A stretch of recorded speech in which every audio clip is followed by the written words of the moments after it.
Anyway, good afternoon, ladies and gentlemen, and welcome you all to this Project Inception webinar of our project. It's called the Connect. As we are aware, the COVID-19 pandemic has shattered all our economies initially by causing supply side disruptions and later the demand side as well. Therefore, building a holistic response that is efficient and resilient is absolutely essential. Infrastructure development should be a key part of that response system. Thus, it is time to lay focus on improving the multimodal dimensions of connectivity in regions where such infrastructural development is work in progress. Bangladesh, Bhutan, India, Nepal,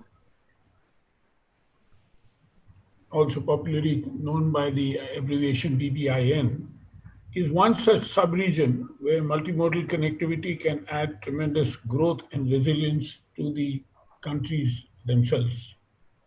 Let us first remind ourselves that connectivity in the BBIN sub-region has gained significant political momentum in recent years. Irrespective of legitimate concerns regarding the protocols for the regulations of the movements of passenger, personal, and cargo vehicles, the signing of the BBN Motor Vehicles Agreement in 2015 is instrumental in shaping a consensus or providing the platform for creating an enabling environment for seamless connectivity. This is hugely complemented by other milestones such as the India-Bangladesh Coastal Shipping Agreement, Bangladesh's permission to Nepal and Bhutan to use its ports through standalone as well as intermodal transit networks with India. Another successful example is the operationalization of the ADB-initiated electronic cargo tracking system for Nepal-bound cargoes from the Vizag port, the Visakhapatnam port in India.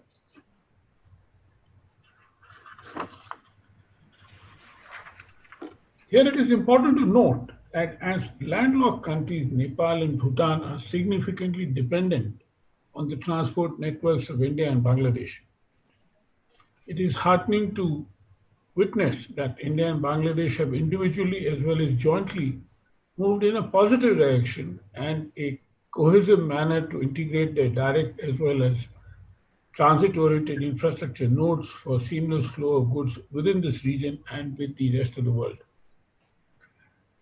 Developing sub-regional connectivity has long been India's foreign policy interest under its what we define as our neighborhood policy, especially when it comes to enhancing cross-border trade and improving access to its northeast region. This has also been reflected in the Indian Prime Minister's Neighborhood First policy and Act East vision.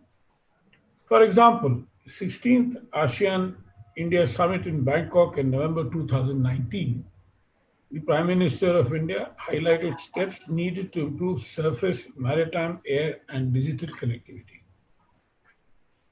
Similarly, Piyush Goyal, India's Railways, Commerce and Industries Minister, has highlighted the importance of multiple rail connectivity projects with neighboring countries, especially with Nepal and Bangladesh, as steps to further boost trade and economic relations. Unfortunately, sub-regional efforts were eclipsed for a long time as South Asia as a whole has been infamously touted as one of the least integrated and the least connected region in the world.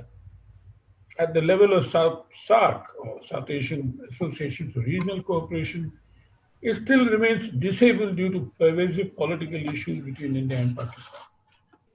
Nonetheless, the increasingly demonstrated political will for infrastructure and regulatory coherence for seamless connectivity across standalone as well as interoperable infrastructure nodes is particularly steered through the BBIN group of countries.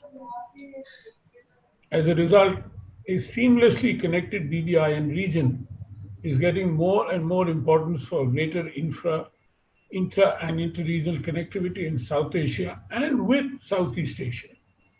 Moreover, supporting connectivity efforts of multimodal dimensions to both physical and digital infrastructure and policy and regulatory coherence.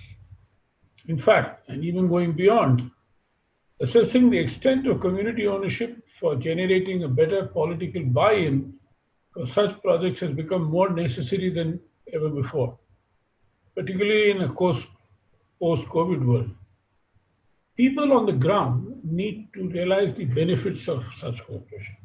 In short, it is an imperative to have a grounded initiative that would not just help shape political economy consensus for multimodal connectivity, but also having potential to identify practical solutions to address ground level challenges.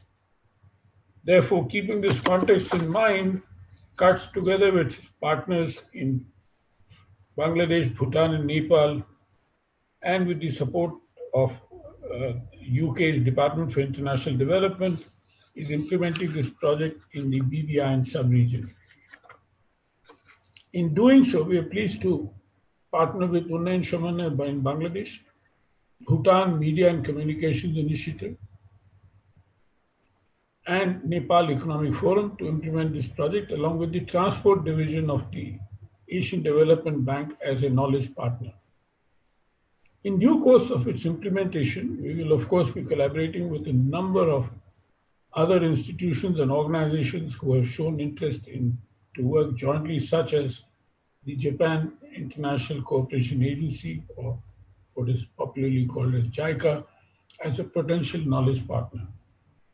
With this as a background and context, now let me turn briefly to elaborate its aims and objectives. This project is about shaping a better informed political economy discourse for multimodal connectivity in the sub-region. It is also an attempt to identify sustainable infrastructure investment opportunities. There is a kind of a twin track approach. We believe that this is an opportune time to create a momentum for continuous improvement in the region's trade and transport infrastructure, including regulatory and digital infrastructure. Among others, that will create jobs and enhance aggregate demand, which will be the two major challenges in a post-COVID-19 world, or including as a result of the COVID-19 world. Going further, its scope is to create an enabling environment for a political economy discourse on multimodal connectivity in the BBIN sub-region. By studying the necessary conditions and factors responsible for successful regional, sub-regional, bilateral connectivity initiatives in Central, South, and Southeast Asian countries. We have to adapt lessons from them. Therefore, and to conclude, the first and inaugural webinar, this one, is a series that we will do this month. Taken together, they seek to solicit views and inputs as well as recommendations that can further guide us in shaping an informed political economy discourse for multimodal connectivity in the BBIN sub-region. Among others, they will deliberate on why and how multimodal connectivity can be better presented as a developmental necessity in the BBIN sub-region, particularly in a post-COVID world.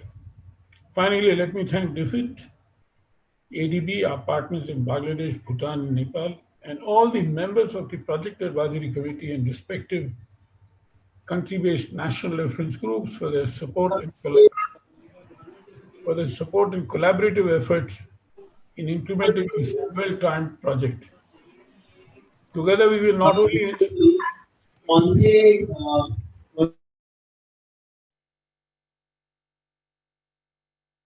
Together we will not only ensure timely delivery of quality outputs leading to practical outcomes, but will also create a network of voices for improved connectivity for grounded development. I have to thank you and request Bipul to please take over and conduct the meeting. Thank you. Thank you very much. Thank you, Mr. Mehta, for your welcome and opening remarks. We are delighted to have all of you here today in this inaugural session of a series of webinars that Mr. Mehta has talked about, which is a digital inception meeting which we are doing to launch this project. Now, without any further ado, may I now request Mr. Duncan Warfield from DFID's Asia Regional Team. He's the Deputy Head of DFID's Asian Regional Team, and he's leading this project, program which is called Asia Regional Trade and Connectivity Program. So, may I request Duncan for your address? Over to you, Duncan. Right. Great. Thank you very much, Bipul. Thank you, Pradeep. Yeah, it's a great pleasure to be here. I've only just come back to my job recently, as I was actually working on some of the aspects of UK government policy sort of in the region. So it's great to be back. And it's great to just get an opportunity to just talk a little bit about some of these issues that we've all been working on together for some time. I think I've been engaged with this since 2013. The team that I work for has been engaged in this for considerably longer. The UK generally has a really high interest in this levels, and why is that? Yeah, it's about broader issues to do with what this agenda can do for poverty reduction. It's about issues to do with stability, and it's also just to do with more sort of stock level issues of UK interest, and basically the work that we do contributes to the creation of larger and more stable markets over the long term. So there's a broad range of UK interest in this that we basically push on this. Yeah, I think it's been such an extraordinary period in which we've been in, like none of us have ever experienced. We'd have to go back probably several generations basically to have at least 2 generations to sort of have some notion of this level of depth of impact. Yeah, and things have changed. I do wonder whether this will mean some type of change to UK interests in the region. Is it going to change our relationships with countries across the region? I think it's very difficult to say at the moment, but I think we need to be open to sort of broader sort of dialogue around these areas. But I think I would say is that issues around connectivity and trade and BBIN collaboration are all here to stay, and it's because of the substantive gains that are there to be made and everything that all the citizens of the region can gain from. I mean, I was asked to talk a little bit about sort of connectivity in a broad sense, which I'll just make a few points on. And I do want to just sort of focus a little bit on C19 and the impacts of that and where that's leaving us before I come back and just make a couple of concluding remarks. So I think the first thing I'd say is that the community of practice has moved on, I think, a long way from a sort of a narrow infrastructure connectivity type of focus. And certainly the practitioners within that sort of, take a very, very broad and holistic view on that. And it's for the very simple reason that even the simplest projects or the change in regulations will not work unless the broadly supportive political economy environment is there. The broader environment, I'd say, has been an issue around the whole of the world. It's not just an issue within BBIN or within Asia or within South Asia. It's there, and that the broader sort of relationships and trust between countries are just critical in terms of sort of moving that forward. And of course, that requires long-term and deep engagement in those relationships in order to support sort of progress on these areas. It does require holistic building blocks, it requires a lot of foundations, and it does all start with the politics, and it starts with trust, and it starts with the willingness to actually work and cooperate with each other on the basis of sort of generation of mutual benefits. I think certainly when I came to this, I didn't quite understand that, but getting engaged with a couple of energy projects quickly sort of helped me to understand that. One was a project that is CASA transmission line working on a very complex project between Central Asia and South Asia. And basically 10 years of investment really went into that in terms of the politics and the relationships before the project moved into any type of detailed design. Now that project is well on the way to sort of generating lots of green energy, supporting broader sort of grid development, broader energy trade sort of across the region. But it's only working, and it only continues to work because of the growing strength of the relationships between the 4 countries that are involved in that project, and the trust that was built up over a long time. And there are periods, of course, where that trust is particularly tested. You know, the relationship between Afghanistan and Pakistan, of 2 of the countries that are in there, it's turbulent and difficult at times, but it's managed to sort of move beyond that, and sort of, and they're both focused on the mutual benefits that are going to come from that. One of the other projects that was on the stocks when I started was just a very simple technical connector between the Indian and Pakistani sort of like electricity grids in the Punjab. That project has not, surprisingly, has just not moved. And of course, you know, it comes down to all the issues in SARC and sort of, you know, the very difficult relationship between India and Pakistan. And there's only so much that we can do as practitioners, of course. So those projects highlight how important it is to take a very broad view and take a good hard look at the politics and the broader political economy issues before sort of trying to move forward on particular areas. And I think this is basically what underlies the success of where BBIN has got to, yeah, and it's how much investment has gone in across the countries and from the different partners sort of that work with them, of course. I'm just going to take a little time just to talk about C19 and maybe what that's done to our environment and some of the concerns that are very in my mind at the moment as I'm sort of coming back into my position. What has it done to our environment around connectivity, interregional and intra-regional and interregional sort of like trade and connectivity? I think the first thing I would say is probably a little bit too early to say. A lot of the analysis is very speculative at the moment. We don't really know how it's going to fully impact, but it's certainly highlighted a lot of joint dependencies and a lot of risks. You know, and the real issues that we've got around zoonotic disease and what that can do to sort of to trade around the world and within the region.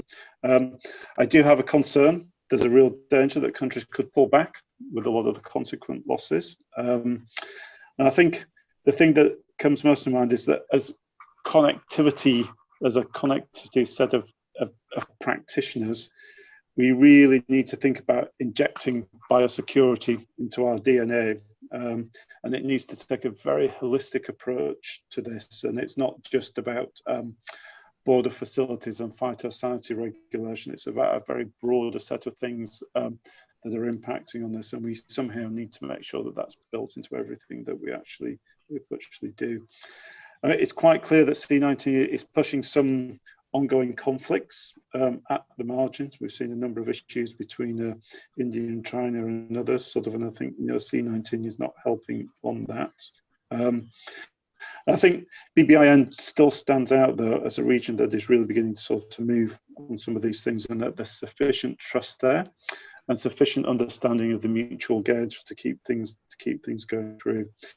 I do also worry about whether sub-regions will become more fearful of each other, and whether that will impact on sort of a lot of the growing opportunities particularly between South and Southeast Asia, which are of course very, very large. And again, it just sort of pushes us towards thinking that we do need to make sure that we are fully engaged with the broader politics sort of around each of these things.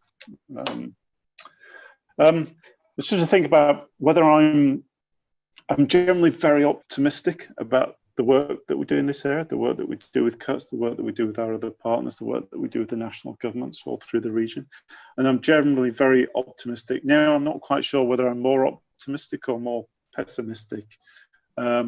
I think it's partly I'm waiting to see for a little bit more on the signals that come out perhaps over the next 2 to 3 months as we start to emerge at different speeds from this. But then the thing I would say to all of us is that, of course, we're not passive observers in this.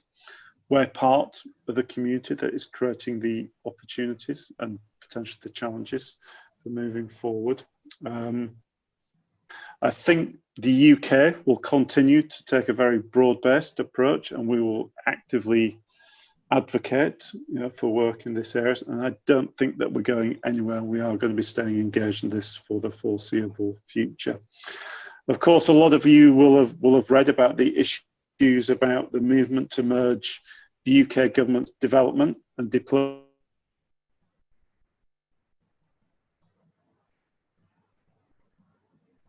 uncertainties, but I think when we particularly think about this area of work, it actually brings huge amounts of opportunity. The idea of bringing together work that is development, technical, poverty focused in nature, with with our diplomacy colleagues and all the things that they can do and all their expertise. I think it does perhaps just give us a great opportunity to move to a much more holistic approach within the UK government.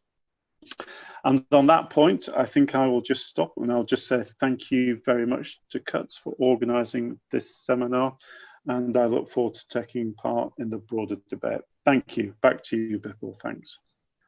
Thanks, Duncan, including pointing out this merger which is taking place between DFID and Foreign and Commonwealth Office. As we understand, the renamed office will be Foreign, Commonwealth and Development. So the development part of UK's work is going to remain as important as before. And as you have rightly pointed out, that you are going to look at the development much more holistically and with respect to Britain's foreign policy objectives. So thank you very much. We can talk about that later in greater detail as we make progress. So may I now request Mr. Kwan Cheng Wong, who is the Senior Transport Specialist in the Asian Development Bank, for his address. Over to you, Kwan Cheng. Okay, thank you people for the introduction.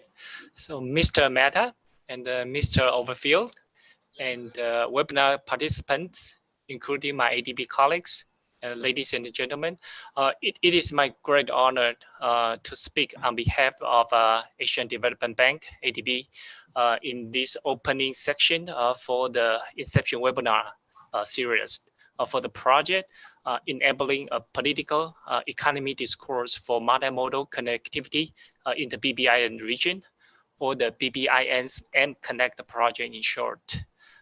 First of all, I would like to thank CUTS International, especially the team led by Bipul, for the great effort in conducting this timely and impactful project, including the nice arrangement of this Inception webinar series. BBIN has been recognized as a sub-region folder of economical potential, and we all understand RCI, regional cooperation and integration, is the key to success. Fostering RCI has been highlighted as one of the 7 operational priorities for ADB's Stretch 2030. ADB's RCI strategic objectives includes greater and higher quality connectivity between economies, expanded global and regional trade and investment opportunities, and increased and diversified regional public goods. RCI, in particular, transport connectivity is a precondition or an enabler for ADB's operational priority about poverty reduction and rural development. In addition, it has a close relationship with the rest of the operational priority, including governance and institutional capability, climate change, livable cities, and gender equality. In addition to the various support to many sub-regional programs in the Asia-Pacific region, ADB has been served as the Secretariat of GMS, the Great Mekong Sub-region, CARAC, Central Asia Regional Economic Cooperation, and the SASEC, South Asia Sub-regional Economic Cooperation. Based on the draft SASEC Operational Plan 2020 to 2022, there are 65 projects listed. Among the 4 focused areas, there are 38 projects for transport, 15 for trade facilitation, and 9 for energy, and 3 for economical corridor development. So I believe we all can imagine how crucial this BBIN M-Connect project is for the action plan of success.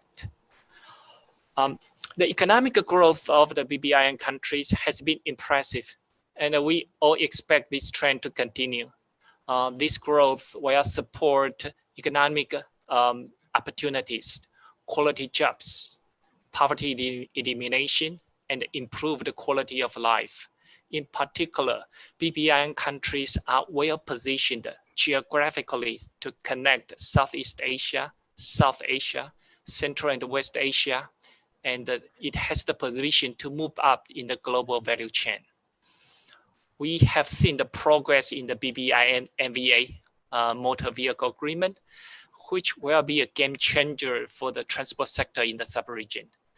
In addition, BBIN countries are pursuing increased usage of inland waterways. The development of logistic hubs will provide a maximum multimodal connectivity possibilities. And finally, Chittagong and the Mangala ports in Bangladesh has been used for the movement of goods in India. At the same time, the short sea shipping routes provides an alternative to the congested land transportation and further expand the hinterlands of the seaports. So I do believe there will be more and more large ships calling the port in the region. Before the end of last year, for Bangladesh, the concept paper for an ADB project, SASEC, the Integrated Trade Facilitation Sector Development Program, was approved. This 150 million loan and the 1 million technical assistance grant is another example of ADB's commitment for the transport connectivity enhancement and the trade facilitation in the BBIN region. The output covers custom legal framework improvement and alignment with international standards, cargo clearance process, institutional capacity, and the trade and the transportation infrastructure, which includes the land customs stations, land ports, access road, railway cargo handling facility for border crossing points, Dhaka Central Customs Laboratory, and the Regional Training Center. We understand that while we have this online meeting today, the COVID-19 has brought global travel to an unprecedented hold. Around the world, we have seen grounded airplanes, vacant hotel rooms, and millions of people has lost their livelihood, and the country's GDPs has been stunned.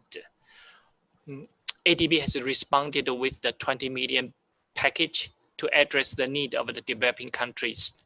However, we do believe we should play a role beyond financial relief. As borders slowly reopened, countries are seeking to balance the economic recovery and the health and well-being of their own citizens. We must take a coordinated and harmonized approach. With this in mind, ADB will continue to collaborate with our partners. We are looking forward to hearing from you, to learn from your expertise, and to work together toward the concrete steps for enhancing the multimodal connectivity in the BBIN region. Thank you for participating in today's dialogue. Wish you a healthy body and a peaceful mind. Yeah, during this busy time. Thank you. Yeah, over to you, people. Thank you, Kuan Cheng. Before we move to the presentation, Mehta, would you like to add anything? No particular thing, but I think that the presentation and the feedback and the inputs from the audience will be the most useful. Yeah, thank you. Yeah. No particular comments. Yeah.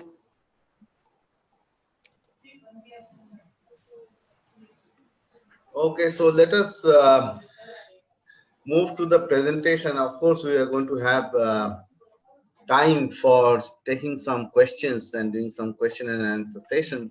So may I request my colleagues to put the presentation on the screen?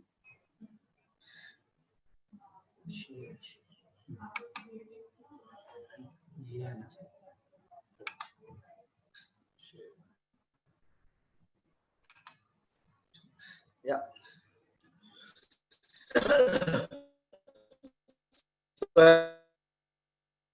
As I said, this is the Inception webinar.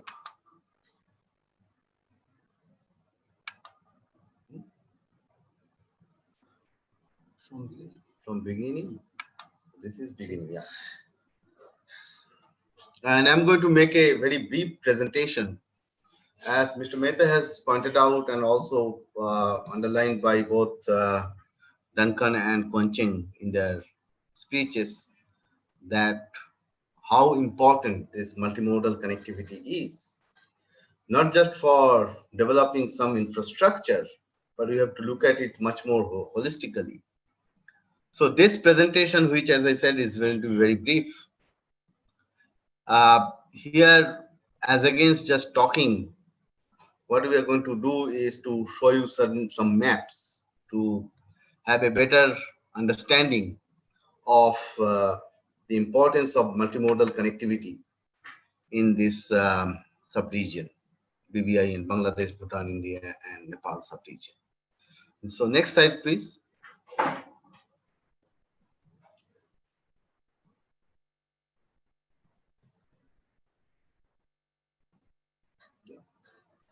So if I look at the current landscape, how do I do this?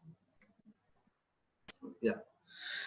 So BBIN motor vehicles agreement, and despite all these delays and concerns, which has really been a catalyst for greater sub-regional connectivity. The reason being that we have been talking about regional connectivity for a long time, which was part of the SARC process, but somehow it was not moving. Then India, along with its neighboring countries, we decided to go ahead and look for sub-regional connectivity.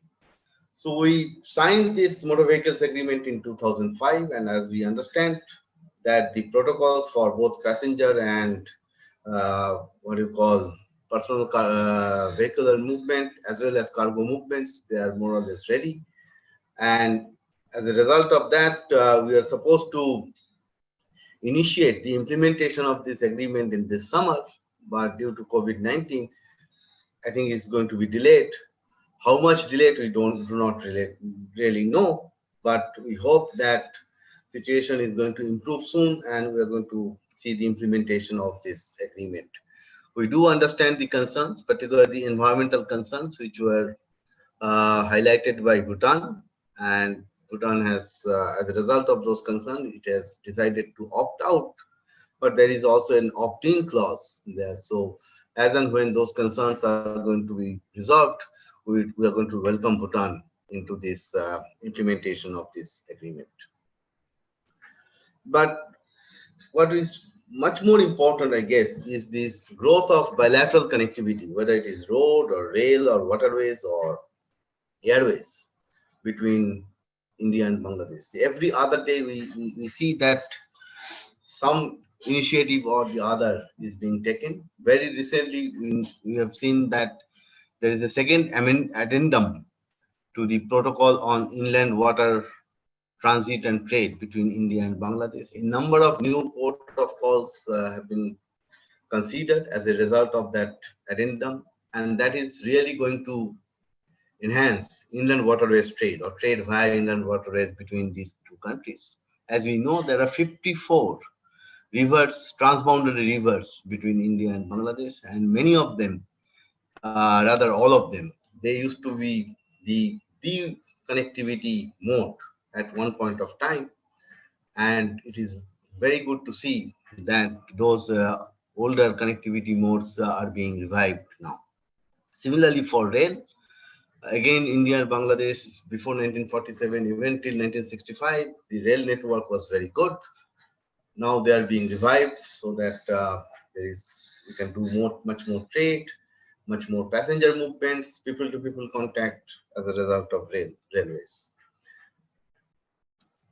Now, the third important point is that India's thrust on infrastructure transformation, and it is gaining momentum not just for railways, it is also for waterways, for airways, for railways, and of course roadways. And we are now coming up with a number of multimodal logistic parks. Particularly, I'm given the example of Jogigopa in Assam, which is in northeast India.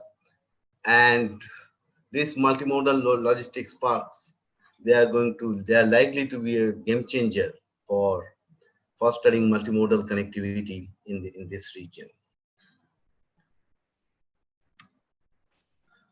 Now, the important point here is also for greater scope for Nepal and Bhutan, which are landlocked countries, and they are access to sea by the use of as well as integrating with existing and those which are developing intermodal and multimodal infrastructure between India and Bangladesh. And this is already being operational. And in next slide or next slide, I'm going to show you the map about how Bhutan is gaining access to Chittagong seaport as a result of this intermodal connectivity involving India, Bhutan, and Bangladesh. Next slide.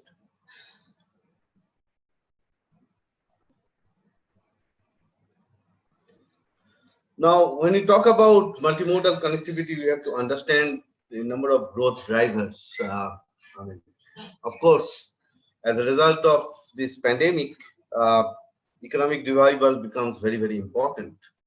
As we have seen, starting with the supply side shock is likely, or it is already spilling over onto the demand side. So I think infrastructure development is going to be one of those critical areas where large-scale employment can be generated, which can then in turn enhance aggregate demand in the system, and which will help us in getting our growth back, and not just that, in a much more resilient manner, so that along with growth, we can also have better job creation for the benefit of the people. And therefore, this political consensus which is developing to leverage each other transport and transit-oriented infrastructure network, that's very, very important.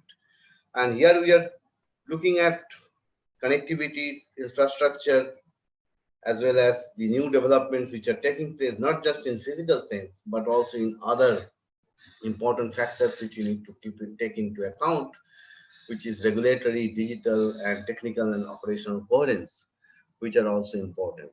The essential point here is that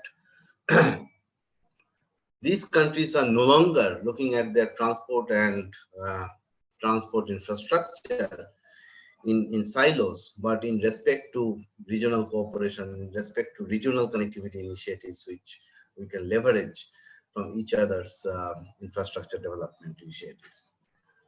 And here it is, another important point is to understand the availability of electronic tools, like the electronic cargo tracking system and other digital technologies, which are already available, and some of them are already operational.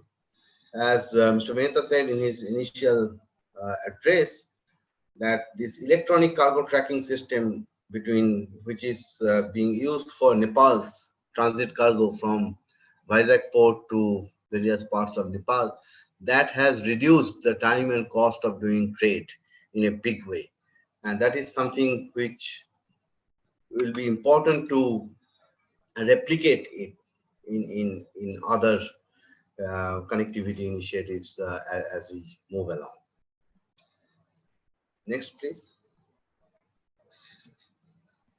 So therefore, coming to this, the core of today's presentation, multimodal connectivity in the BBIN region, sub-region, let me now explain this with the importance of it with the help of some maps.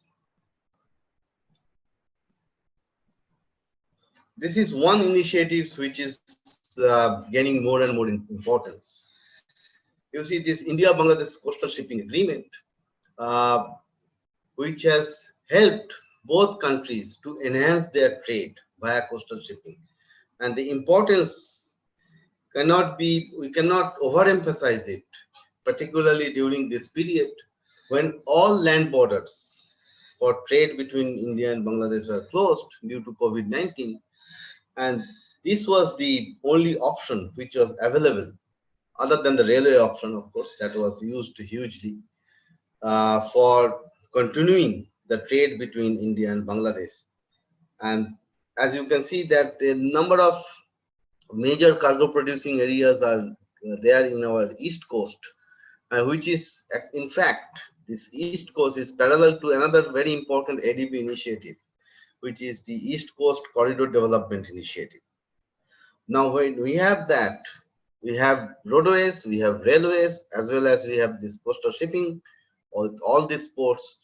So it will be very easy for taking goods from producing areas to consuming areas at a much less time and much less cost if we can use this coastal shipping agreement or the provisions of it along with various other infrastructure development initiatives which are taking place in this part of the world, in this part of the region.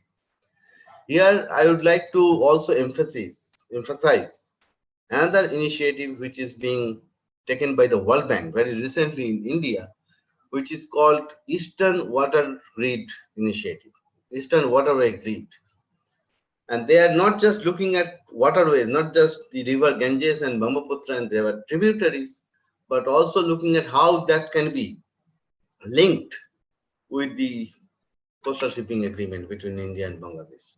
So nicely, we are going to have a multimodal connectivity initiative in place, which is not just inland, but also it is going to include our coastal shipping, not just within this region, but also with outside world. And this is going to help us in strengthening our linkages with Southeast Asian countries. Next slide, please. Talking about waterways, this is another initiative or other set of initiatives which we are talking about. And this is definitely very much multimodal. As you can see, a number of waterways between Chittagong Port with Dhaka, and then Mongla Port, Haldia Port, and via Sundarbans. This is also operational. Now, if we can expand this map and include other connectivity initiatives, then we can see that these are the areas which can actually act as nodes for multimodal connectivity in this sub-region. And we can easily link Bhutan via India with Bangladesh, Nepal via Ganges with all these nodes. And then there are roadways, there are railways as well. We have to also do further work on this map to understand that how important the multimodal connectivity can be in order to develop this part of the region.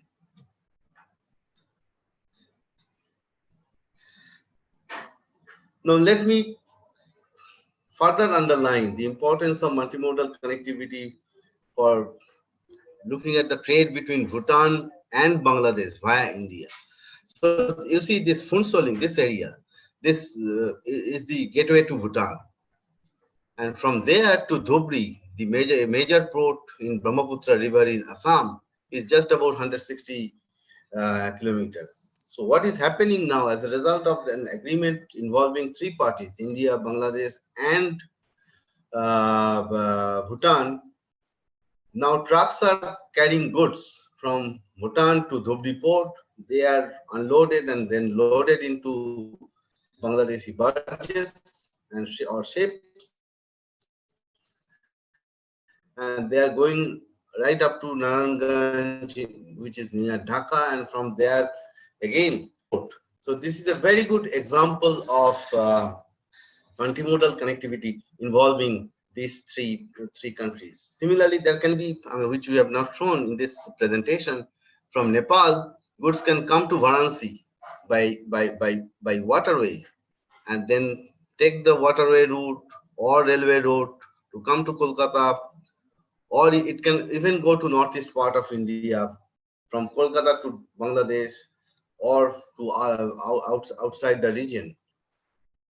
So there are a number of ways by which we can look at this connectivity initiatives, and it will not be much of a difficulty through some investment, new infrastructure development, connecting dots. It will not be much of a difficulty to create multimodal connectivity nodes in various places, in various locations, critical locations in this region. Next, please. Yeah. Here I would like to particularly point out one initiative which I think we should take. And this is again to underline the importance of multimodal connectivity. Here is a place called Tetulia in Bangladesh, which is on the northern part of Bangladesh. Now, this particular place, this particular location, and this is a very much political demand in both in northern West Bengal and in northeast India, for the last 40 years. Now, if we look at this location of this place, which you can look at in this map, that this Jalpaiguri district, from where the Asian highway network is going, is right next to this subdivision or sub-district in Bangladesh. Now, if we can link the NH30, National Highway 34 of India, which is going right up to North Bengal, with Jalpaiguri via Tetulia, we can create an elevated link road, for example. It's just 4 kilometers. So it's a connection between India, from India to another part of India, very close to each other. But in between, this 4-kilometer corridor is there.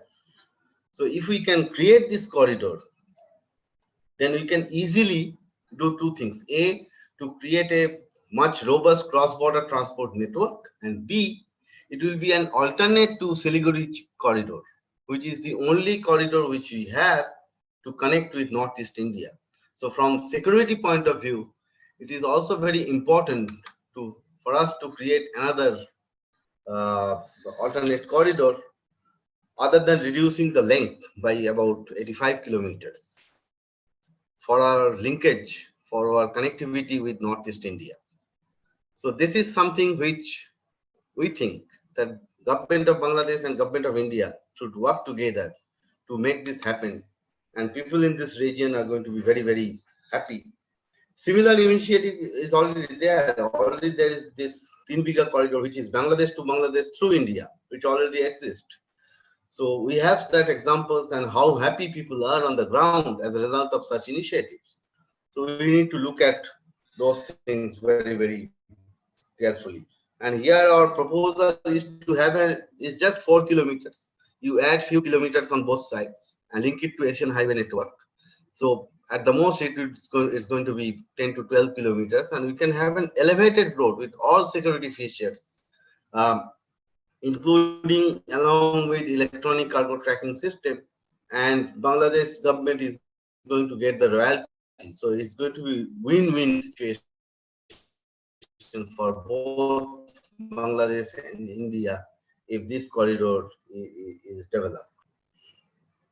Now, as we implement this project, multimodal connectivity, we are not just going to look at the BBIN, but I think we should also look at BBIN Plus, which here, I'm going to give just one example at how important Myanmar is and the number of initiatives which are taking place in Myanmar, particularly the development of Kaladan multimodal trade and transport project, the India-Myanmar-Thailand trilateral highway project, the Situe port. And if we look at all these things, and here is the border in Mizoram as well as in Manipur, in Kalawea and in Jaipur. And these projects are about to be completed. And by 2021, we hope that all roads linking from Situe to Kaladan multimodal project site is one stretch which is still remain to be developed. Then, along with Asian highway network, this project or set of projects can be very good examples, not just Asian highway network, but also Asian railway network, which can act as gateways through multimodal connectivity between this part of South Asia and Southeast Asia. And that, I think, is going to help us in what you call in fostering greater linkages with new hubs of global value chains, which are already emerging in some countries in Southeast Asia. So with that, yeah, what a minute. So let me now stop this, come to an end to this presentation. I thank you. And I think together with our partners, with support from DFID, with knowledge and expertise from ADB, and our partnership with our partners from Bangladesh, Bhutan, and Nepal, I think we'll be able to not just to achieve the objectives of this project and come out with certain outputs, but also outcomes related to new connectivity initiatives. We are going to identify new investment opportunities, which would then help agencies like ADB or JICA, World Bank, even DFID and others to invest either directly or jointly with Indian government and other governments to have further connectivity initiatives, which both Duncan and Quancheng has pointed out that we need to look at much more holistically. So let me stop here and now open the floor, the digital floor, for questions and answers. So Duncan and Quancheng, to begin with, do you have anything to add or share about your thoughts on the presentation? Thank you, Bipul. Is it okay if I jump in first? Yes, please. Yeah, thank you, sir. But thank you very much for that presentation. I think the fantastic thing of bringing maps in, it basically moves us from an abstract discussion to I think these are actually really quite significant concrete things that we can do on the ground, and there are quite clearly lots of early opportunities there, basically, that we can actually start to focus on things where there's quite a lot of progress already. I think I don't have specific questions there, other than to say we do have some serious opportunities here. Yeah, and I think that the question that I think we probably need to think through is like, what are the next? It's almost like the timelines. What are the next steps? What do we need to work through? What is it that we need to push in particular? You know, what are the practical stepwise things that we need to do to get us from where we are now to where we can clearly see where the opportunity is? I think that'd be my sort of like my broad point at this stage. Thank you. Yeah, I agree with you completely, Duncan. I mean, and that is something which we need to discuss among ourselves in a much more detailed manner. We have already started identifying number of initiatives. I think so far we have identified 3 or 4. My colleagues, they would know more, including some of them in Northeast India, which can actually help in fostering much more enabled, I would say, multimodal connectivity in this sub-region. Quancheng, do you have any point to make? Okay. Yep. Based on the presentation, that's I was very impressed, especially those illustration by maps, and it appears to me there's a lot of potential, but at the same time, it seems quite easy to draw a line on the map. But however, we can expect that there's actually quite a lot of difficulty or challenging issues associated. So I was very impressed by the grassroots approach when I first had a look at the project proposal, and I do believe that that's a very good approach to really to fully realize the potential. And I personally have done some modeling work, but that's really theoretical. So I'm looking forward to see the intensive discussion and to understand the really bottlenecks, soft or hard. Yeah. So I'm looking forward to the discussion ahead. Thank you. Thank you. Exactly, that is the point. I mean, we know that agencies like ADB, they are very good in doing the transport modeling and related technical work. At the same time, is it important when we were talking about connectivity? It's not just the technical matters. It's not just concrete infrastructure. We need to understand what people are thinking on the ground. And that way, I think we are complementing each other very well. And that will also help you in understanding the value that, for example, your investment in a particular project that is going to bring to the table. And that's where I think the importance of our fieldwork comes in.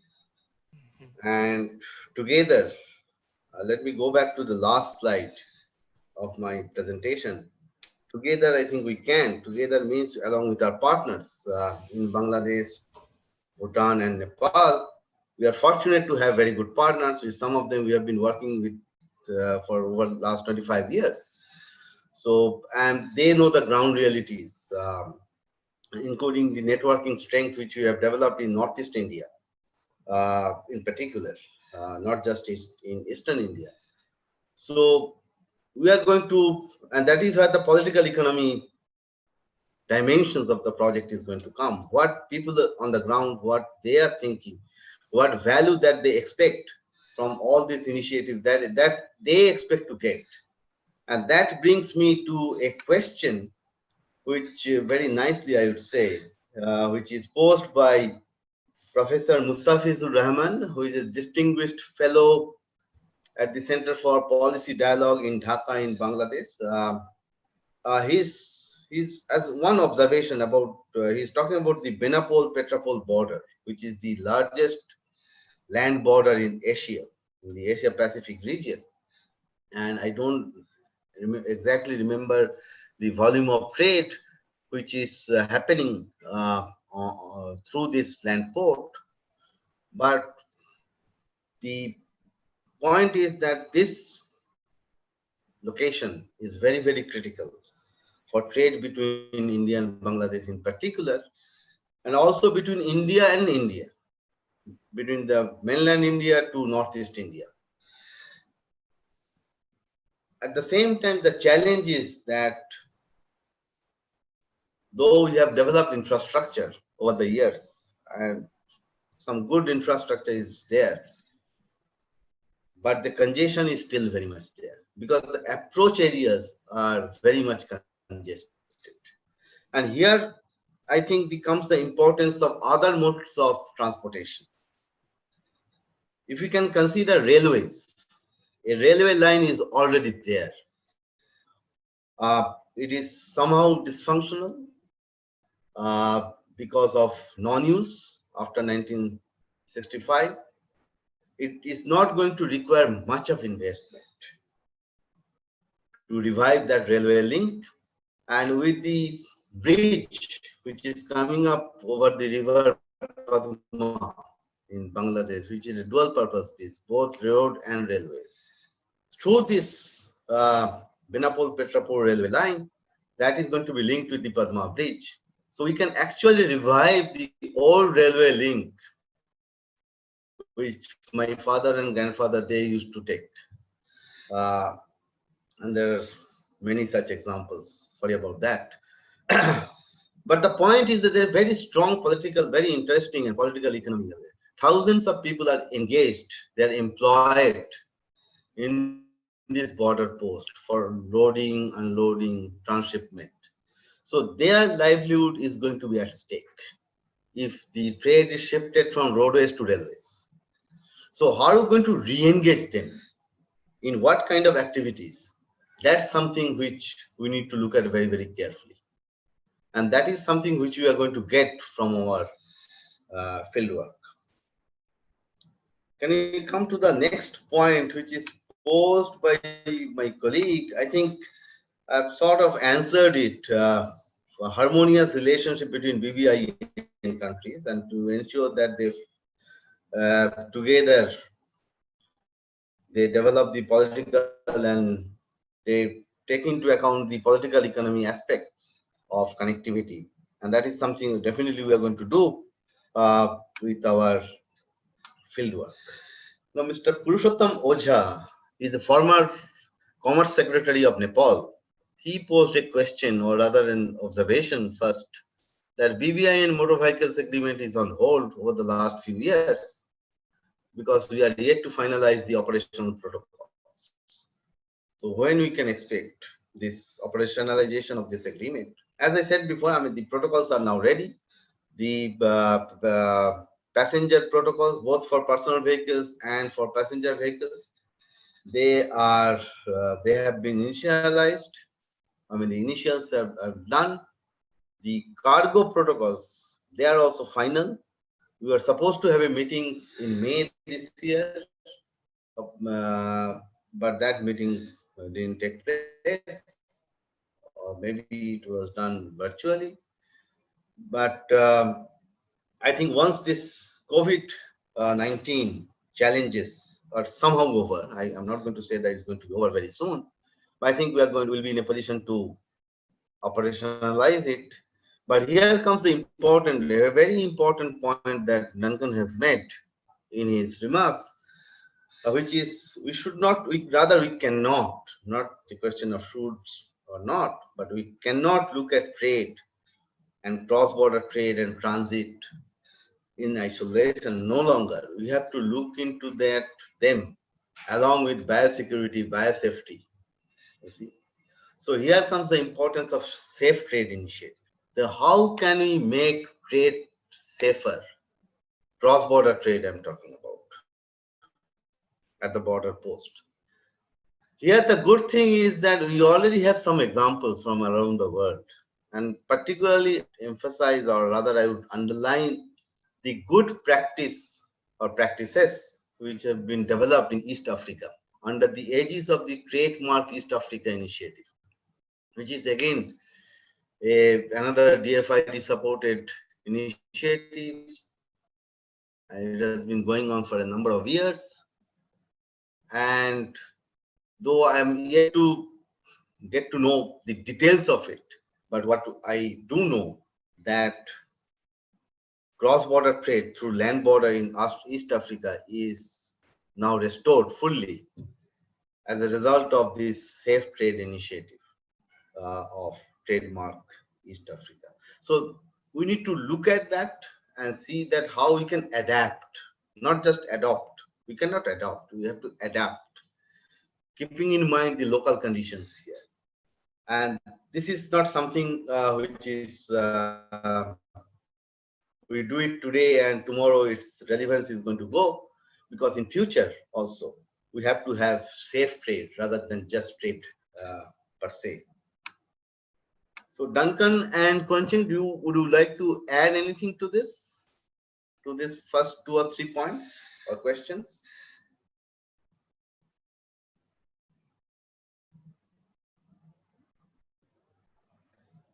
If not, then let me move to there's a question for Koncheng, a question from Mr. Jitesh Khosla, the question is like this: while ADB has been very supportive about investment in BBIN infrastructure, the demand and use for such infrastructure comes through business to business and institution to institution contacts. How can such contacts and dialogues be encouraged? Yeah, people, can you repeat the last 2 sentences, because it's a little bit glitch? Yeah, Let me read that. The last 2 sentences. Yeah. While ADB has been very supportive about investment in BBIN infrastructure, the demand and use for such infrastructure comes through business to business and institution to institution contacts. How can such contacts and dialogues be encouraged? Yeah, I think ADB is trying to take different approaches. Yeah, as mentioned that in the past, we focus more on infrastructure, or simply speaking, the hard infrastructure, because those kind of long projects are easier to be delivered. But as you mentioned, that we probably have to look at some other issue, because infrastructure is very demand side oriented, and how to make sure we also address the demand side, and we look at the sector as a whole. For example, trade facilitation is not only about trade facilities, And so I think that things has been changing. The way of doing things has been changing in ADB. The concept paper I just mentioned for the sector development project, it comes with policy-based loan. That's because the project do require that we will work with the governments to work on the reform of the government, and so I think that's the project formation has to be done much more the bottom up. So the continuous conversation with our DMC governments, residence mission are crucial. So I personally was the peer review of that project, and which will be implemented in the next year. So I think that's an example to show that we are doing things differently. Yeah, thank you. The next one is a very interesting observation from one of our colleagues, Uday Mehta, who is the Deputy Executive Director of CUTS. He is talking about regulation. We know that for cross-border trade, number of regulations are there, and some of them are indeed burdensome. So how can we harmonize some of them in order to reduce the cost of doing trade? So let me put it this way to Kwancheng, that is it that ADB is doing any cost-benefit analysis of such regulations and to see that some of them can be weeded out and replaced by new regulations, maybe including more easier to follow regulations. Maybe we can look at the UK experience of regulatory harmonization, where if I'm not wrong, then there is a scheme or initiative where before introducing any new regulation, you have to take out at least 2 existing regulations from that sector. So any thoughts on that, Kwancheng and Duncan? Yeah, I probably can first share a few thoughts, even though I haven't have a deep investigation about the issue. But first of all, when we compare developed countries and the developing countries, the major difference between the customs is that one is customer services, the other is customer authorities. Yeah, for developed countries, we normally think is very service oriented. They manage the risk, they give the freedom and the trust of the shippers, and that's create a lot of flexibility and efficiency. But on the other side, for most developing countries, that tend to take a aspect of a customs authorities. So the officers are trained to prevent things bad. However, we need to take into account the risk. What is the risk associated? And because right now we have a very good technology to support us to manage the risk. And so I think that this mindset change could be crucial. But before the mindset change, I think enhanced institutional capability is crucial, because without the new training, and it's very difficult for the officers, customers officers, or the people in charge of the customer operations to be to change the mindset. And regulations itself is not really it's important, but that's not everything, because you can easily have a new version of legislations if you have the support from the Congress. But do people really follow the revised regulations? Do people trust or follow understand how to implement it? Is still that's another layer of complexity. Yeah. Thank you. Thank you. Duncan, would you like to add to anything? Yeah, please. Yeah, please. Yeah, please, if I could. Yeah. So I couldn't quite get in when you were talking about like the safe trading initiative. Yeah, I just wanted to talk a little bit about that, and then I'll come back to the point on the regulatory reforms in the United Kingdom. I think the first, I mean, when it comes to just when we're starting to think about C19 and what we're all hoping is going to be a bounce back in the economies, maybe we're also hoping for a bounce back in the connectivity side as well. it has to come back with a better built-in approach that has issues around safety and biosecurity just essentially just flowing straight in. It flows into the discourse, it flows into the infrastructure design.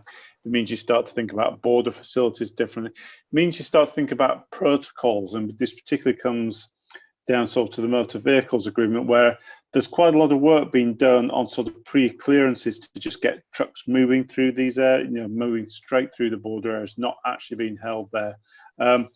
There's quite a lot of extra work that would have to go in to make these what will probably now be required biosecurity issues sort of built into the system. And it's particularly going to affect, I think, work between sort of South and Southeast Asia. So I don't have any answers to that. I'm just sort of like raising that as another set of things that probably just need to be sort of built in.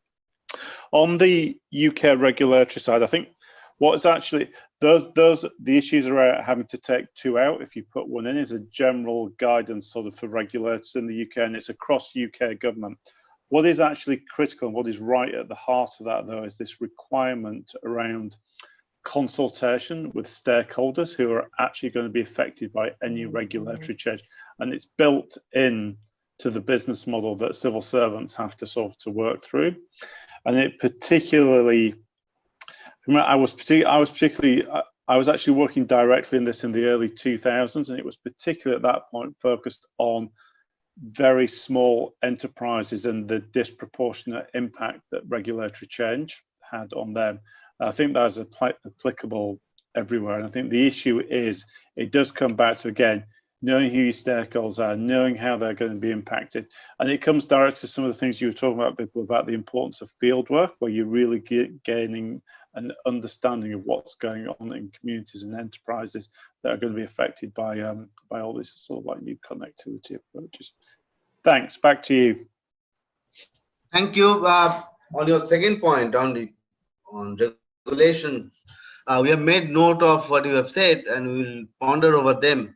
But on the first one, on safe trade, I think it's very, very important. And we need to look at not just for developing new infrastructure in border areas, in border posts, but also need to seriously think about this new concept of border clearance, which is again, ADB is very keen to popularize that concept. Maybe we can start with some trials, not to do it in all border posts and then end up with doing nothing, but maybe doing it in one or two border posts where the goods, the customs clearance, everything is done in the inland container depots. And then they are put into a container is sealed with electronic cargo tracking system. That container can pass through any border post without any checking. With ECTS, electronic cargo tracking system, there can be real-time checking, not just the cargo, but also whether there is any tampering of seal or not. Those things of insurance can be paid in advance, and things can be done much more in much more efficient manner digitally. But here again, the political economy issue is very much important. When we have off-border clearance, all those people, and their number is quite large, those who are engaged in transshipment activities. I'm not talking about the quote-unquote speed money and those kind of things, but pure transshipment activities. Their jobs will go away. I mean, they will be jobless. So how are we going to create jobs for them? That's something also we need to take into account. Let me now, there are a number of questions which you are getting, and that shows that people are so interested on this subject. There is one observation question from Anu Sarin from DFID, that given the current scenario, it is very important to map national and regional policies and regulations, and then juxtapose them with the current political scenario and see where the gaps are. How can those gaps be bridged? Absolutely, this is something which we are going to do, Anu, as part of our work And then it will be easier for us to do the advocacy, or rather policy advocacy in this case, to how we can, in the best way possible, address such gaps. Then there's a another interesting question from Ria Sinha from Brookings. And she is right that multimodal connectivity, while it is very important, very much needed, but it also has high cost implications because of transshipment and things like that. How are we going to make it more economical? I think if we look at the holistically, I mean the whole sense, of course we need to talk to multimodal operators. I mean, fortunately there are a number of operators in India in particular and also in Bangladesh nowadays, and the number of operators are increasing. We need to address this question to them actually, that how can we ensure that it is economical for doing trade within BBIN through multimodal connectivity. In the case of Bhutan Bangladesh trade via India, the example which I have given in our presentation, we have also calculated the cost. You see, the volume is so high because of this use of waterways. At the end of the day, the per unit cost comes down, and that is something which we also need to look at very, very carefully. Then there is another question about illegal activities and women's safety. This is very, very important, and in border areas in particular. And while this is going to be a part of our field work, that we're going to also look at what kind of possible illegal activities which are going. We know that what kind of activities which are going on, and women's safety is very, very important when you talk about cross-border trade. Not just trade, but also passenger transit cross-border. So that's something which we are going to take into account. Then Tino Xavier from Brookings again. A question or observation, let me see. Very interesting address to me and Duncan. That on the Indian side, what do you see as the greatest spoilers and obstacles for your BBIN connectivity proposals? I mean, as I said, Tino, I mean, Duncan may add, there are local vested interests. Let me give the example of Petrapol. I mean, just before Petrapol, about few kilometers away, there is this parking lot. I mean, who owns it? Nobody knows. But you have to pay 500 rupees a day.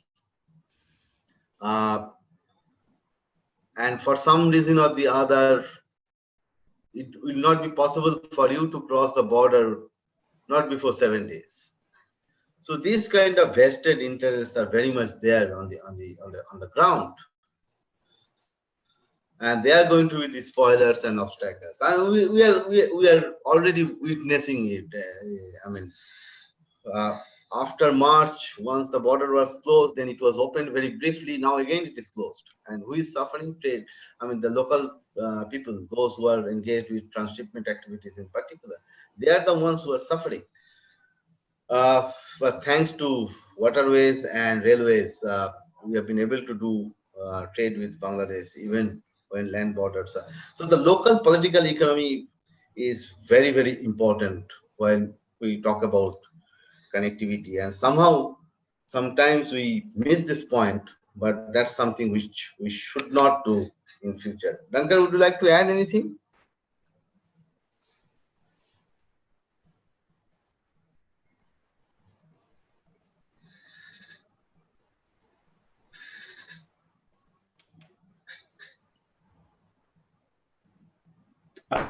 Thanks, Pipple. Sorry, I couldn't unmute myself. Yeah, thank you.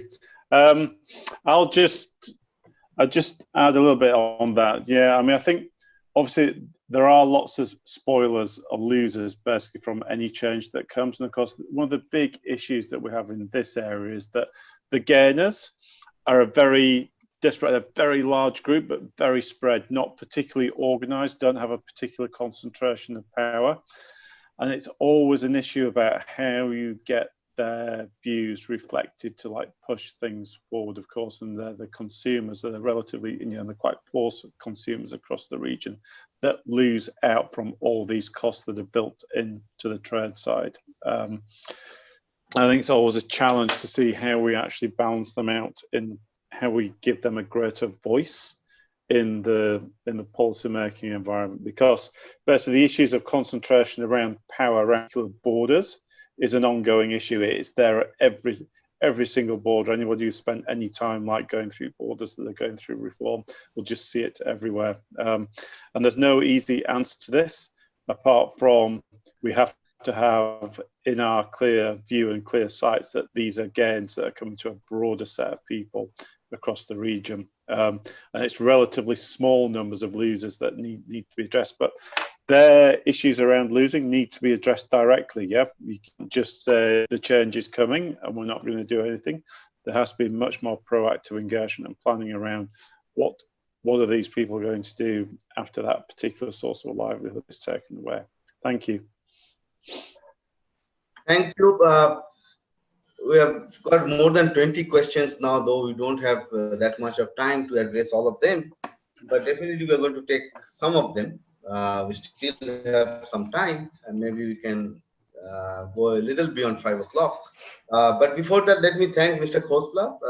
Mr. Jitesh Khosla is the former Chief Secretary of Assam, for taking a very keen interest in this work. I will be definitely in touch with you, sir, as we make progress in implementing this work.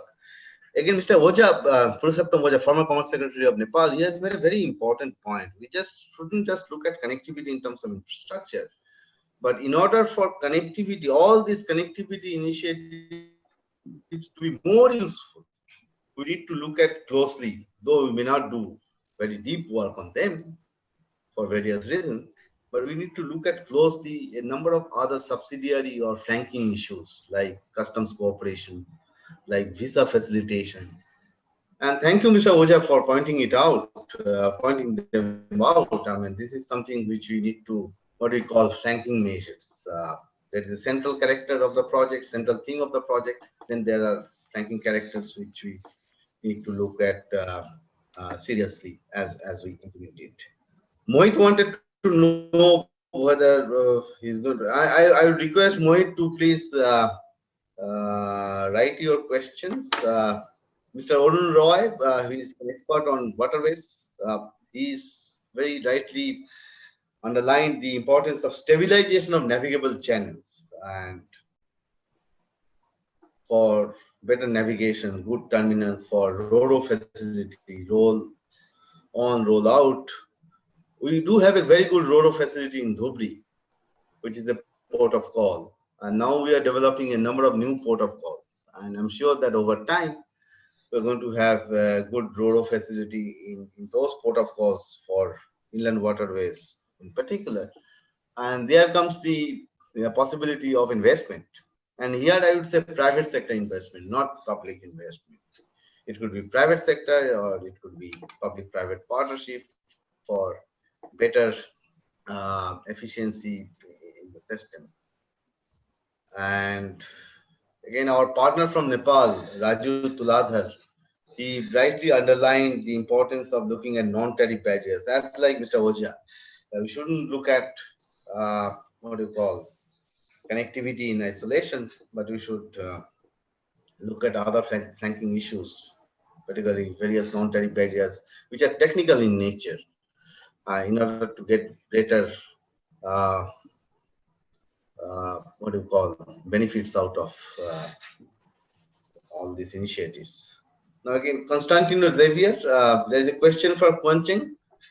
How to ensure that ADB, AIIB, World Bank, DFID, USAID, and other developmental agencies, they do not overlap in their various infrastructure and regional connectivity initiatives.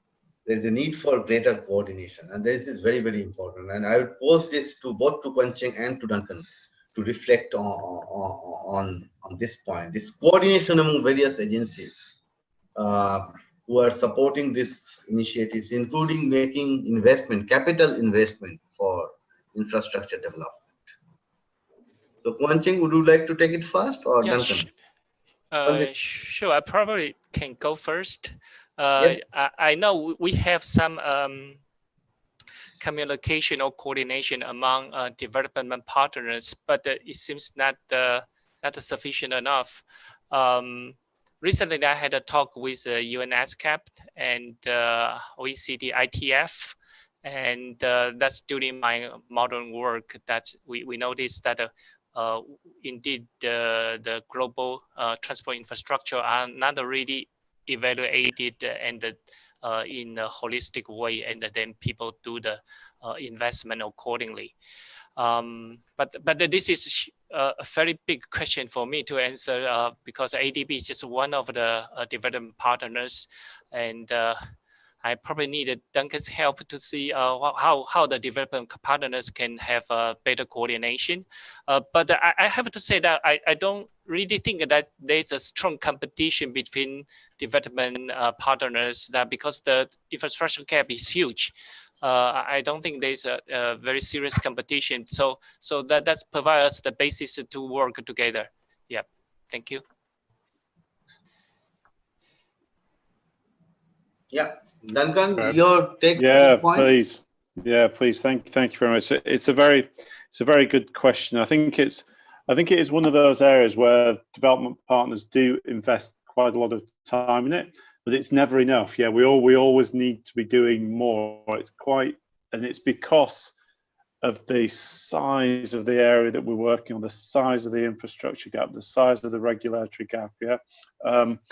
And I think I'd kind of Kirsten's point actually. It's just the issue. I think coordination it's an ongoing challenge, and I think it just reflects a broader set of political economies around the areas where it's about how countries relate to each other. It's not just about how development partners relate to each other. Yeah, because in the end, we're there as facilitators to help things be delivered, and we're not the real drivers of this. Yeah, we're there to work in partnership with political and technical direction that's coming from other partners. But I think my greatest, having worked in this area for a while, it never really feels like a particularly crowded space. It doesn't feel like that there are actually enough development partners working in this, and the gaps are just so huge. I have worked in some country contexts, particularly in Africa, where it's absolutely felt like the space is completely crowded, and coordination is the thing that is actually a binding constraint in terms of moving forward. It never really quite, I'd perhaps take a slightly contrary view. It never feels like coordination is a binding thing, stopping things moving forward. It's actually not having quite enough partners in the space. And it's very mixed across different bits of the region, different sub-regions, of course. And I think it's probably more problematic, I suspect, in South Asia than it is anywhere else. That's kind of how it feels. I think that does reflect sort of broader complexities in terms of the underlying political economy. Yeah. So I take the point. Coordination, we need to do better, and we will continue to invest more time in that. Of course, with AIIB coming into the infrastructure space, that's a welcome new partner into the space. And of course, we will work very close with them as we work with ADB and the World Bank sort of in this area. But I would actually send just a general invitation out to others as well to say there is a lot of space for more people and for more organisations to be engaged in this. And if you come along, we will work even harder on the coordination. Thank you. Back to you, Bipul.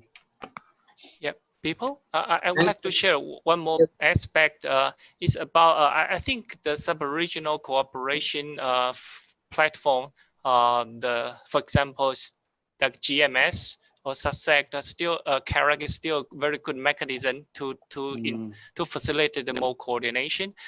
I would like to use the case of a GMS, for which ADB has been served as a secretariat. But if we do the statistics for the past 25 or 30 years, the total investment has been the ADB country about 30% of the infrastructure investment, roughly 20 or 30. JICA also has a big pie, but still that's still not over the half of it. The investment still comes from many other partners and the government. So that would be an example that we can see more coordination in the platform like GMS, SASAC, or CARAC. Yeah. Bipul, Thank can I you. just jump back in? Yes. I just wanted to emphasize Cushing's point there, because I think these regional institutions, these regional coordination bodies have got a very strong track record, and GMS has a really strong track record of bringing coordination, but it's also allowed itself to be driven by national interests, by a bit more by private sector interests as well. And you can see how it relates to various different things that are going on within that geographical area. And then we also see, I've been engaged quite a bit with CARIC recently as well. And you see how effective an organization that is, as well as sort of a coordination thing, but it reflects a broader set of positive relationships and just willingness to cooperate amongst the countries that are members. I think, again, it comes back to the whole focus of this particular seminar and this project around taking a very holistic approach to everything that we do. Thanks. Yeah, thank you. Let me add to what Quenching and Duncan has said on this point. In this project, we are going to take a close look at what are the factors behind the success of GMS and CARIC in particular, and how we can take lessons from those success stories to this part of the world. But without getting into the details, one major factor I would say for the success of GMS is the fact that the approach that they have taken. It's not that nothing is agreed unless everything is agreed. If all countries, they do not agree on a project, if two of them agree on a project, then two of them are allowed to go ahead. I think we have to take that approach in BBIN, and we have already seen, de facto, we're already seeing that approach on the ground among the BBIN countries. A number of other very interesting observations, questions are there. Mohit Sippi from DFID has written some very interesting and very important, I would say, observations, which I think we are going to discuss later on a more one-to-one basis. Eric Nora, our friend from World Bank, he raised a point which is similar to what Duncan has said about Safe Trade Initiative. Here, the outdated trade regulations leading to inefficiency. The reason why we have such regulations is again because of various reasons. One is that nobody knows who is going to remove them. That could be one factor. Then there are also, remind you that more the regulations, in some sense, more the merrier. I'm not going into the details because in public domain, public meeting, I can't say much more than that. But definitely, through this project, we are going to identify a number of such regulations which can be easily removed. I'll give you just one example. It took us almost 4 years to harmonize the lunch time or lunch break time between India and Nepal in Roxol border. There's a difference between about 15 minutes to half an hour. And it took us a lot of advocacy efforts to harmonize them. I'm giving a very small, it may look silly, but important, because actually we are losing 1 hour on both sides if you take that into account. Now,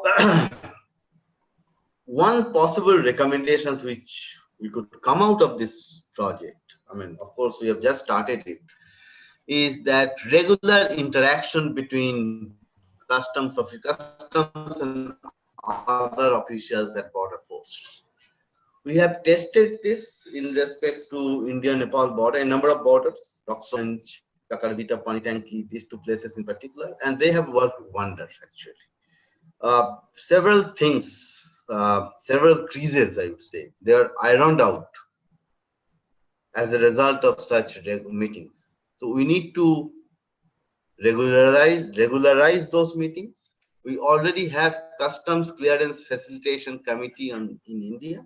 It's there in all ports. It will be good to see whether such initiatives can be taken on the other side. I'm sure there may be similar initiatives.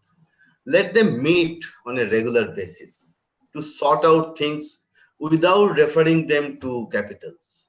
So the moment they are sent to capitals, I'm sorry to say that things take time, much more time than what is needed. So let me see finally if there is any other pressing questions or observations. I'm really sorry, as I said before, I'm unable to take a number of questions, including from our partners.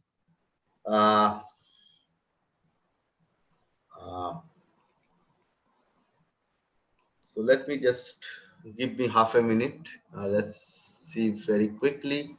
My ex-colleague Kanutos from Indian Chamber of Commerce, he has made a very interesting observation. We've taken a note, Kanutos, and definitely we are going to address that. Economic and political stability. So I think it's now better to come to an end of this webinar. Let me once again thank all of you. And before I make some closing remarks, let me request both Duncan and Quanching, if you have anything closing remarks, in the sense of closing remarks, anything more to add. So over to you, Duncan, first.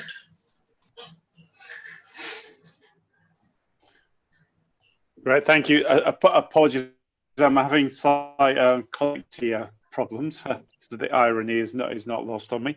I don't have any particular concluding comments sort of to make at the end, other than to say, first thing to say, just thank you very much for sort of like kicking off. This has been a really interesting seminar and discussion, and it's been great to just sort of re-engage into the subject matter. It does just highlight practical opportunities to start the concrete sort of impact on the term, but also things not that far out from now. I guess with the C19 sort of like connectivity sort of bounce back here with an injection of a biosecurity DM in all approaches that we take. At that point, I'll say thank you very much, and back to you, Bipul. Thanks. Thanks, Duncan. Quanching, over to you for your closing remarks. Okay, I will have very short comments or response to comments during the discussion.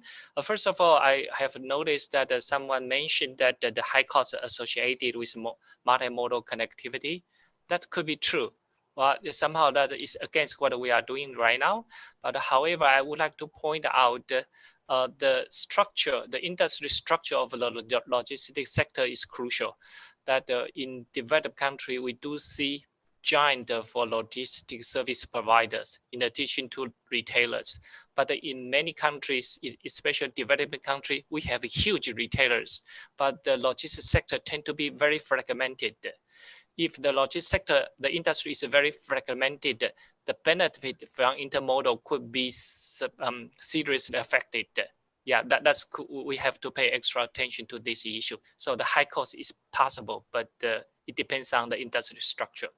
The second thing is that I'm very happy to see that some discussion about private sector participation, and I think that's crucial. I would like to have more discussion in the future. Yeah, and finally, the concluding remark that thank you for your participation. It has been a very interesting and rewarding experience to join this discussion. I look forward to meeting others in the next 2 weeks. Yeah, thank you. Thank you, and I would like to make 1 or 2 points as closing remarks. But before that, I just see that there is a very interesting point made by our old friend Ronnie Buitong from ADB about the SASEC customs subgroup. It will be important for us to look at the documents of that subgroup and the progress that subgroup has made. So thank you, Ronnie, for pointing that out. So while thanking everybody, as I said, I'm going to say 1 or 2 things. One is that we have recorded it. We're going to do a bit of editing of the recording and then share it with all of you, including those who have registered but could not join us today for some reason or the other.